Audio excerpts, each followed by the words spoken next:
Praise the Lord. സ്നേഹമുള്ളവരെ, നമുക്ക് ദൈവസ്വരത്തിന് കാതോർക്കാം. ദൈവം തൻ്റെ വേദന യേശയ്യാ പ്രവാചകനിലൂടെ 1-ാം അധ്യായം 2-ാം തിരുവചനത്തിൽ ആകാശത്തോടും ഭൂമിയോടും പങ്കുവയ്ക്കുന്നതാണ് നാം കാണുന്നത്.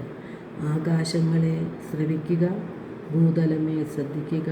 കർത്താവ് അരുളിച്ചെയ്യുന്നു, ഞാൻ മക്കളെ പോറ്റി വളർത്തി, എന്നാൽ അവർ എന്നോട് കലഹിച്ചു. കാളയ്ക്ക് അതിൻ്റെ ഉടമസ്ഥനെയും കഴുതയ്ക്ക് അതിൻ്റെ യജമാനൻ്റെ തൊഴുത്തും അറിയാം, എന്നാൽ ദൈവമക്കൾക്ക് ദൈവം ആരെന്ന് അറിയുന്നില്ല. ഉൽപ്പത്തി 6:5 ഭൂമിയിൽ മനുഷ്യൻ്റെ ദുഷ്ടത വർദ്ധിച്ചിരിക്കുന്നുവെന്നും അവൻ്റെ ഹൃദയത്തിലെ ചിന്തയും ഭാവനയും എപ്പോഴും ദുഷിച്ചതു മാത്രമാണെന്നും കർത്താവ് കണ്ടു. ഭൂമുഖത്ത് മനുഷ്യനെ സൃഷ്ടിച്ചതിൽ കർത്താവ് പരിതപിച്ചു. അത് അവിടുത്തെ ഹൃദയത്തെ വേദനിപ്പിച്ചു. കർത്താവിൻ്റെ ഈ ഹൃദയവേദനയാണ് യേശയ്യാ പ്രവാചകനിലൂടെ കർത്താവ് വെളിപ്പെടുത്തിയത്. ദൈവം സൃഷ്ടിച്ച ദൈവജനം സൃഷ്ടാവിനെ അറിയുന്നില്ല. മനുഷ്യർ കർത്താവിനെ പരിത്യജിക്കുകയും നിന്ദിക്കുകയും കർത്താവിൽ നിന്ന് അകന്നു പോകുകയും ചെയ്തു. ഇതാണ് കർത്താവിൻ്റെ ഏറ്റവും വലിയ വേദന. റോമർ 3:10-13 വരെയുള്ള തിരുവചനങ്ങളിൽ ഇങ്ങനെ എഴുതപ്പെട്ടിരിക്കുന്നു: നീതിമാനായി ആരുമില്ല, ഒരുവൻ പോലുമില്ല.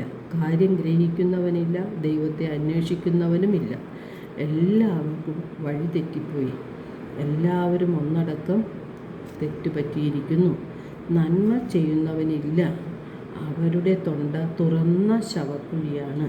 അവർ തങ്ങളുടെ നാവ് വഞ്ചനയ്ക്ക് ഉപയോഗിക്കുന്നു, അവരുടെ അധരങ്ങളുടെ ചുവട്ടിൽ സർപ്പവിഷമുണ്ട്. അപ്പോൾ നമ്മുടെ ഹൃദയം കാണുന്ന ദൈവം ഇന്ന് നമ്മെ ഓരോരുത്തരെയും നോക്കി നമ്മുടെ ഹൃദയത്തിലെ ദുഷ്ടവിചാരങ്ങളും നമ്മുടെ ദുഷിച്ച പ്രവർത്തനങ്ങളും ദുഷിച്ച സംസാരങ്ങളും മനസ്സിലാക്കി വേദനിക്കുകയാണ്. ഇന്നെങ്കിലും അവർ എൻ്റെ സ്വരം കേട്ടിരുന്നെങ്കിൽ എത്ര നന്നായിരുന്നു എന്ന് കർത്താവ് പറയുന്നു. അതിനാൽ നമുക്ക് കർത്താവിലേക്ക് തിരിയാം, നമ്മുടെ ഹൃദയത്തെ നിർമ്മലമാക്കാം, ദൈവത്തിൻ്റെ സ്വരം ശ്രവിക്കാം. ഇതിനായി ദൈവം നമ്മെ ഓരോരുത്തരെയും സമർത്ഥമായി അനുഗ്രഹിക്കട്ടെ.